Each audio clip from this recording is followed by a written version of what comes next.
G'day, I'm Paul. There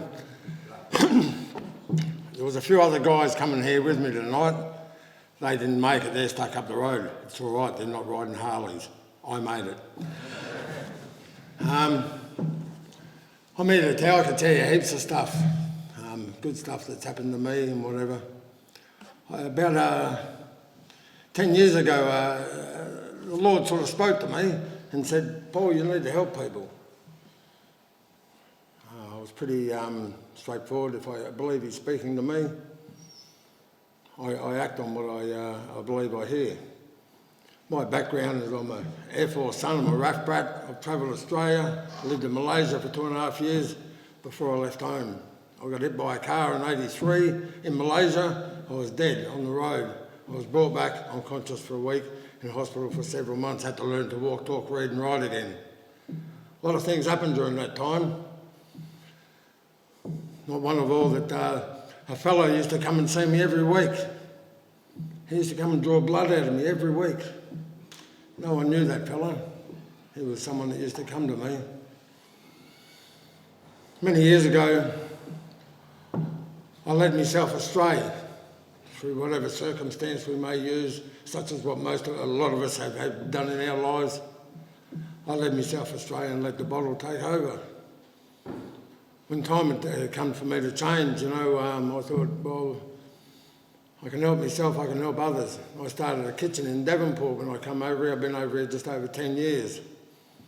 I came over, I had my bongo drums and my djembes and things. I was banging around down the foreshores and cooking food and lighting fires, and people would come.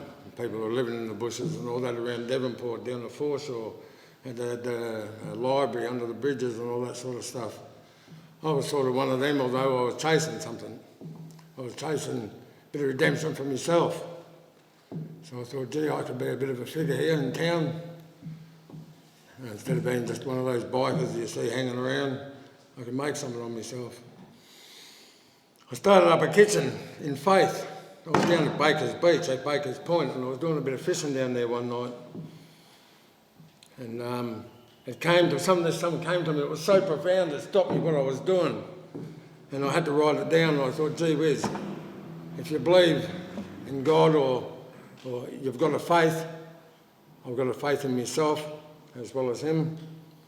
If you believe he's talking to you and you don't react on it, I wrote it down. I thought, gee, I've got to remember this. And I wrote it down and I carried on fishing and I caught some good fish that night. A few months later, I got asked, someone asked me, Paul, I was helping someone down at Ulverston in another church there, start up a bit of a kitchen where they were feeding homeless for free. And they said, Paul, could you do one in Devonport? I said, well, I put one hand up to do it in Ulverston where I don't live. I'll put 2 hands up for this one. And we started off in Forbes Street, a little kitchen. I had a little budget. My idea was, we all grow vegetable gardens. If people were to give me stuff out of their garden, I can make food and make it nice and I can share it with people. And so it started. People were delivering food. I had a little budget. The church chipped in, it was Harbourside Church, and chipped in and gave me $40. They said, you can take some money out for fuel too. And off I went. I think the first meal I served about 80 people. I believe Bob was there on that very first day. That was in Forbes Street about 8.5 years ago. And it gained a bit of momentum. People started coming. People started sharing their stories. Hard luck stories. Some people needed a shoulder to cry on. I was just there, just there. It moved on from there. I went into Devonport there. And it's never about me. I never look at me, look at me. I'm driven by faith. I believe I have faith in myself and in the Lord. It'll be right. Paul, they said, people of great faith said, Paul, you can't do that. You can't start up a kitchen and give everything away. You can't give clothes away and give food away and whatever. You can't do that. How are you going to survive? I said, I've got faith. They said, you need more than faith. I said, no. I said, I've got faith. But you need more than that. You need money. Where are you going to get money from? I said, it'll be right. She'll be right. And off I went. They backed me. And off I went. When I got this place in Forbes Street, I thought, how am I going to make this big empty hall ownership? How am I going to give ownership to the people? Not mine serving you. I said, how about the different people doing it a bit tough? How about you do a bit of artwork? One bloke said, oh, I'm doing an art course at the TAFE, I'll do something. Another friend in his backyard had some old tins, so I took it to the TAFE and he painted this big thing and put it up there. I remember picking it up from the TAFE and driving it home and going back to the hall and going, that looks like child's play. And I'm thinking, oh no, what have I done here? And I put it up and it was the most, it's been on the papers, incredible, just an incredible thing, in faith. And then all the other pictures started coming and they gave people ownership. People were coming from Devonfield and they'd play my musical instruments and sing, and it brought joy to everyone. Well, that's how I'll make it. People give ownership to people. And with that faith, over the years, at $40, we all know the prices of stuff's gone up and stuff started getting more expensive. And over the years, that money was supplied. Where do you get your money from, Paul? I said, I don't know. Every time I go and put my key card in, it pays for it. So I said, I don't know. Surely you know who's giving you the money. I said, no, I don't. I'd never known. They said, but you can look in your bank statement and see. I said, I don't want to see who's giving me that. It's a gift from him. It's my faith. My faith said it at the start. If I believe people, if I have any belief in being a churchy, and I believe he's talking to me, what do you do? Just go, I'll worry about that later. Act on it. Act on it. I came over here a bit over 10 years ago. I was in a station wagon, my bed was in one side, my clothes and stuff was in the other side. I came over chasing skirt, and I got it, see. I came over chasing Joanne, and I got Joanne. I met her when I was younger. And I thought it was time to come good. Time to come good. That faith can take you a long way, you know. Can take you a real long way. I've closed my kitchen now, 8.5 years. A few years ago I got cancer. They cut half my tongue out, that's why I talk rough. At least that's what I say. You know, through that whole process, they cut half my tongue off and they cut me from there to there. You know, the thing that hurt me the most and it made me cry, like a baby, was having a shave. I've had 2 in my life and that was one, you know. That's a dead set true story. You know, we're going through that. Again, the hardest thing was having a shave. So my wife said to me, well, how about putting it on Facebook and try and raise some money for the kitchen, to keep the kitchen going, because what kept it going was me going around all the places and my head, and people would share with me, oh yeah, we know you'll use it for that, here's a couple of dollars, you know, that's how I got by.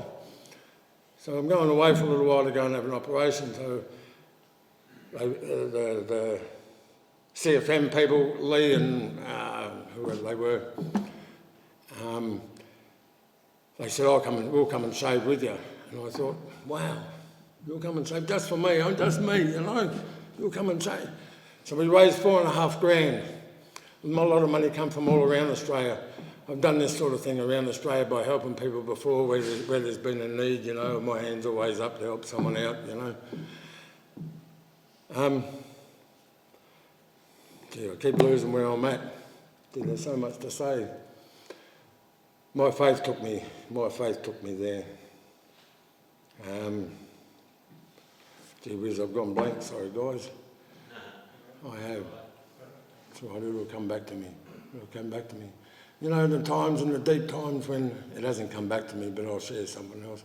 In my deep times when I've been down, some people here actually know me. Some people have seen me down when I'm trying to cheer people up at the kitchen, yeah?